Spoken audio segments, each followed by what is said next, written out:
Hello my dear friends. आज की class में हम डिस्कस करेंगे application of first law of thermodynamics irreversible non flow process के लिए करेंगे।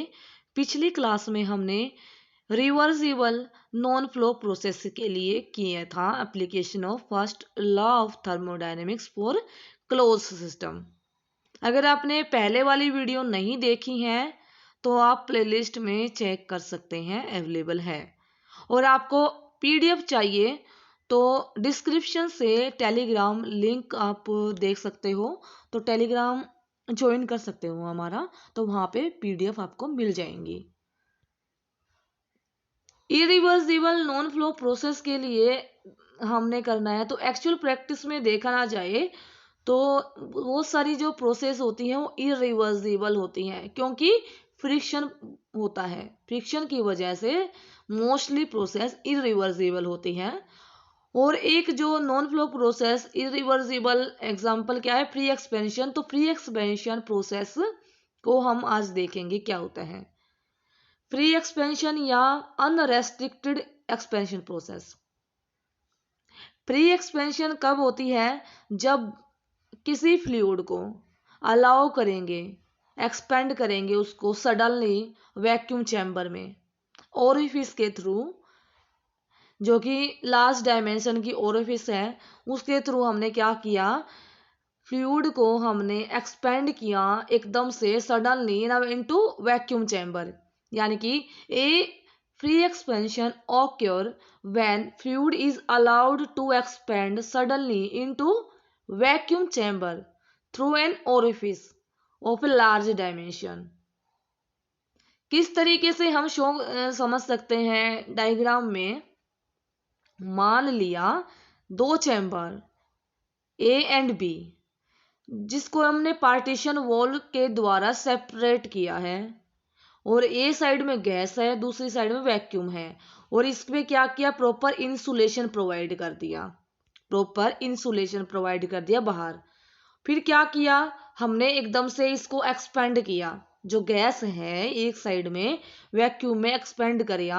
एक्सपेंशन से पहले तो पार्टीशन था, जैसे ही एक्सपेंशन हुआ तो फ्री एक्सपेंशन किया गैसेस का, तो क्या हुआ, ये मिक्स होना स्टार्ट हो जाएगी इस तरीके से।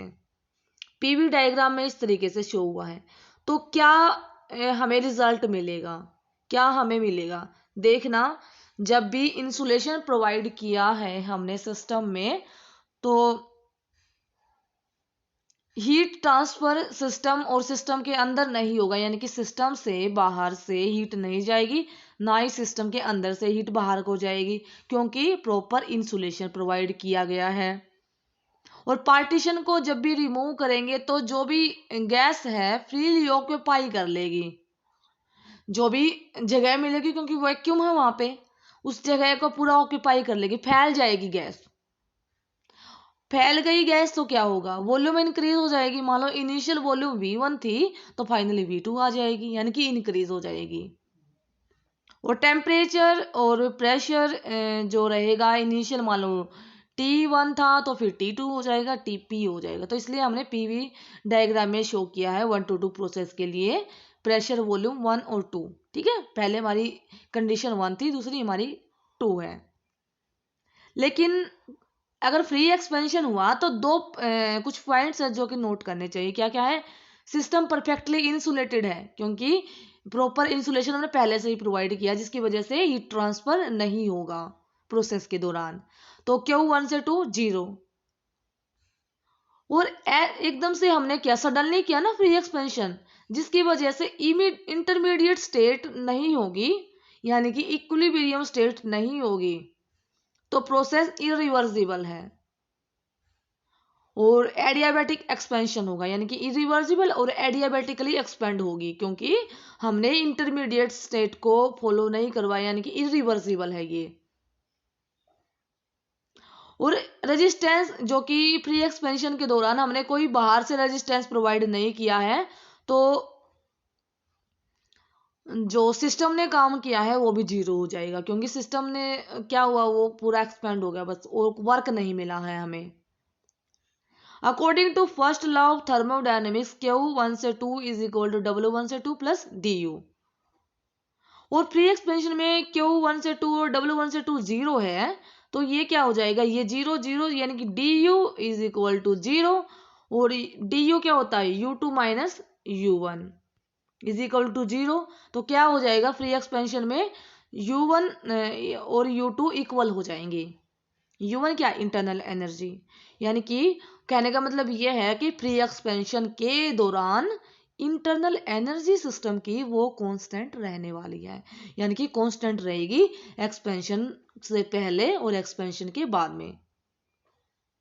और अगर du अगर जीरो है इंटरनल एनर्जी, दूसरा फॉर्मूला क्या होता है mCv/dt भी जीरो होगा क्योंकि du जीरो है, mCv/dt जीरो होगा। अब इसको यहाँ पे लेके जाएंगे, जीरो हो जाएगा, तो जिसकी वजह से T2 minus T1 T2 minus T1 is equal to zero. तो ये T2 is equal to T1, यानी कि टेम्परेचर डिफरेंस भी नहीं होगा, यानी कि initial and final temperature constant रहेगा, जिसकी वजह से फ्री एक्सपेंशन प्रोसेस के दौरान एंथैल्पी सिस्टम की कांस्टेंट रहेगी। तो ये था फ्री एक्सपेंशन प्रोसेस या irreversible process according to first law of thermodynamics for close system. I think आपको वीडियो हेल्पफुल लगा है। अगर वीडियो अच्छी लगी, हेल्पफुल लगी है, तो अपने फ्रेंड्स के साथ में शेयर जरूर करना। बाकी की वीडियोस के लिए आप हमारी प्लेलिस्ट चेक कर सकते हैं। Thank you, have a nice day.